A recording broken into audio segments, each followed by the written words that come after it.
Boa noite a todos e todas que acessam a disciplina Pesquisa e Prática Pedagógica 2. Sejam bem-vindos a mais uma aula. Essa é a primeira aula da segunda unidade. Introdução à metodologia da pesquisa. Não poderia iniciar a aula de hoje sem fazer referência ao pedagogo, pelo seu dia. Parabéns a todos os pedagogos e pedagogas e aos futuros pedagogos também. O pedagogo é todo profissional que lida com a formação de sujeitos, seja em instituição de ensino, seja em outro lugar, Libânio. Então, essa fala de Libânio contribui para a nossa disciplina, que tem aí como base na ementa a pesquisa sobre a atuação do pedagogo em espaços não formais.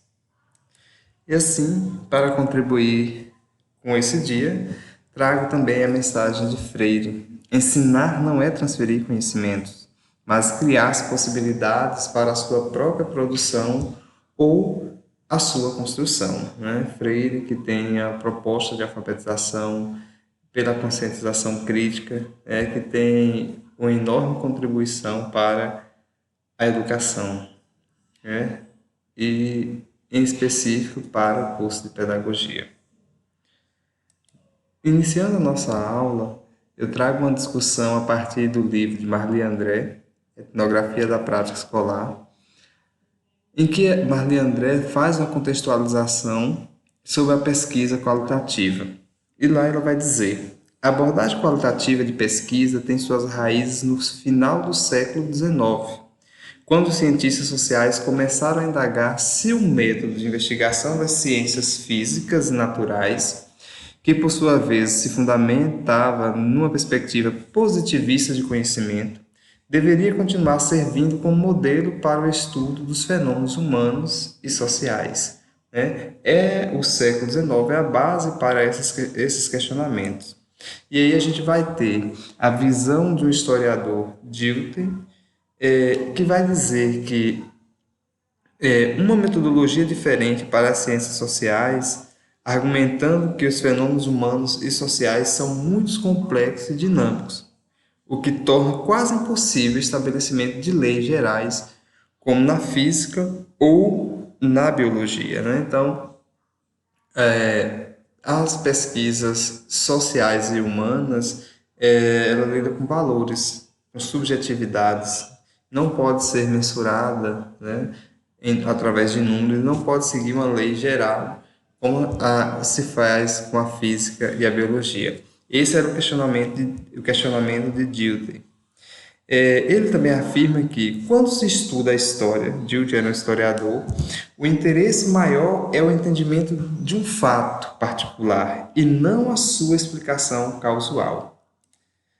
Além disso, aí continua ele, Dilthey, o contexto particular em que ocorre o fato é um elemento essencial para a sua compreensão. Com base nessas considerações, ele sugere que a investigação dos problemas sociais utilize como abordagem metodológica a hermenêutica, que a hermenêutica ela procura interpretar os significados contidos no contexto, levando em conta cada mensagem desse contexto e suas interrelações, algo que a ciência positivista não dá conta de fazer, e não é interesse da ciência positivista enquanto paradigma de ciência.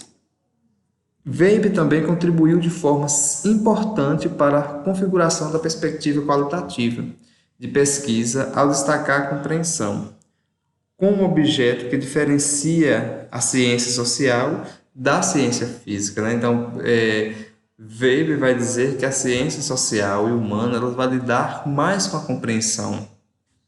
Segundo ele, o foco da investigação deve se centrar na compreensão dos significados atribuídos pelos sujeitos às suas ações. Como Dilthey, ele argumenta que, para compreender esses significados, é necessário colocá-los dentro de um contexto.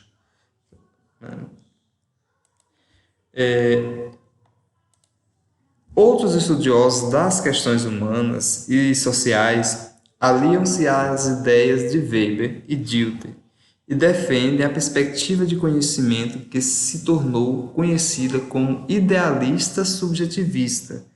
Ao mesmo tempo em que há a defesa de uma nova visão de conhecimento, há a ciência, a concepção positivista de ciência, de onde nasce um debate que vai se prolongar até o final da década de 80, entre o quantitativo e o qualitativo. Não aceitando que a realidade seja algo externo ao sujeito, né?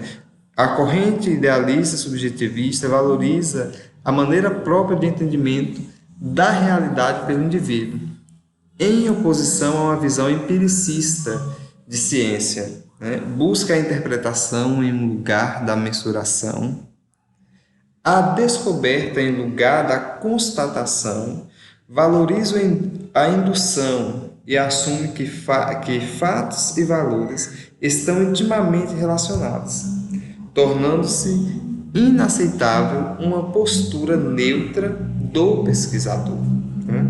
Então, são pontos analisados na ciência, na pesquisa qualitativa, quando, ainda no século XIX, quando nasce essa discussão. Nos anos 80, a abordagem qualitativa torna-se muito popular entre os pesquisadores da área de educação, inclusive os brasileiros. Então, é nessa década que Gatto encontra a primeira menção à temática da abordagem qualitativa nos cadernos de pesquisa, no artigo escrito por André.